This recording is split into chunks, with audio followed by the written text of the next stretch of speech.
Well, our next guest felt called to help the South Bend community during Christmas time, but their efforts have since grown to a year-round program. Notre Dame sophomore Dino, Swan, and his friends Brendan Coyne and Ryan Will decided to adopt a family last Christmas. Through fundraising, they were able to raise almost $6,000 and adopt 8 families. So from there, their passion for the adoptive family has grown substantially, looking now to involve everyone who'd like to help. Dino, Brendan, Ryan, thank you guys so much for joining us tonight, and very festive for April. It is a little warm for Christmas. So Dino, tell us a little bit about the initial plan to adopt that first family. How did that even come about?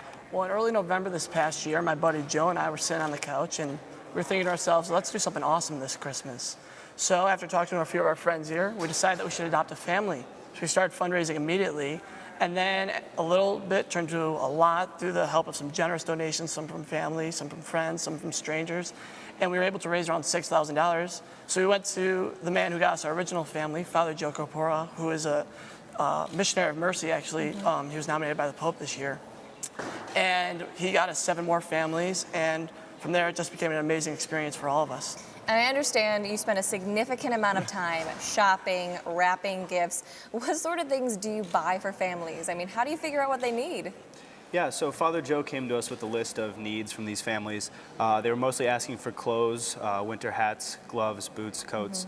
And we, as a group of Dillon men, went to Walmart and Dollar Tree, and we were in Walmart for about 6 hours shopping for all these clothes, and brought it back to Dillon Hall and wrapped it in the hallways. And a lot of people came from Dillon and from our classes and helped us wrap and get together the gifts for final delivery. So it was great to see the campus get involved with our project. Yeah, I can't imagine. What was it even like when you did actually do the Christmas gift drop-offs? It was quite an effort, but it was a really moving experience.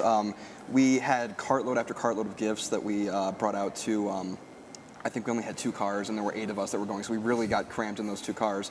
But when we actually got out into the South Bend community, just seeing these families, they were so grateful for what we were doing. One woman was actually moved to tears by just our showing up and being able to provide her family with Christmas. But it was I think for all of us, it was a great experience to be able to sort of bridge that gap between the Notre Dame community and the South Bend community. And that's sort of when we got the idea to expand this and make it a bigger campus-wide initiative. All right, so playing Santa clearly wasn't enough for you 3. When did you decide? Was it immediately after this past Christmas that you decided you wanted to make this a whole entire club? I would say right after we delivered that last family, we really saw how much of an impact it had in the community. And we kind of looked at each other and said, there's so much interest in this and so many people want to join us, so we have to kind of expand it. And we're actually currently in the club making process right now. We'll know very soon if we become an official club. And many organizations have already pledged to adopt families. We have a few different clubs that have joined in, as well as Dillon Hall has said that if they receive enough funding through Notre Dame Day, so make sure to vote for them, they'll adopt a few families with us. So it'll be fantastic if we could do that. All right, what a very nice plug for the Notre Dame fundraising today.